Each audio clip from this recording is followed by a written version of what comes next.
A wave of violence has broken out in Mexico after the country's most wanted cartel leader was killed in an operation seeking his arrest. A lot of unrest in Mexico right now, and Governor Abbott is urging Texans to heed these federal warnings. Good day, Austin's Jessica Rivera joins us live from the Capitol with more. Jessica. Good morning, Katie. The governor says his #1 priority is to keep Texans safe, whether they're here home or they're traveling abroad. Governor Abbott released a statement late last night urging Texans who are currently in Mexico or plan to travel there to closely follow warnings from the U.S. Department of State amid ongoing security operations, road blockages, and criminal activity in Mexico.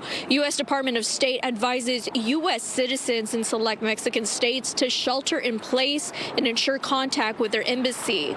Governor Abbott has been briefed on the latest developments regarding ongoing violence and security concerns in Mexico. In response, the state of Texas is taking proactive steps to coordinate with federal partners to safeguard Texans abroad. Car on fire. So we saw one car that was like flat tire, and then we saw another one, and then he kept going, and it was like 6 more. So it was like, okay, it's not a coincidence. Saw another car on fire. Stopped. Our driver kind of asked somebody, because we were in a little bit of traffic, hey, what's going on? They showed like a metal piece, so there was like a bunch of pieces thrown onto the road that was causing flat tires. Saw like some smoke coming out nearby the airport, and then they closed the gates. Like they rushed us to get into the airport. They closed the gates, and then all of a sudden, like, you saw the people, the ground workers, like running. Like you could see them for the plane. So we were just there. We stood still for like 2.5 hours until they got the all clear for us to finally take off.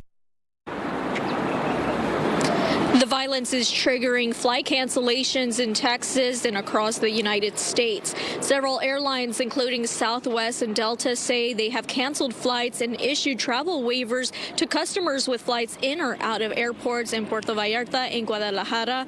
The Austin airport said on its social media page that while global entry is temporarily unavailable at Austin Airport, pre-check remains available. The airport also encouraged travelers to arrive 2.5 hours prior to their flight's departures. We haven't seen any cancellations at the Austin airport, but if you are traveling to Mexico, make sure to keep a close eye on your airlines.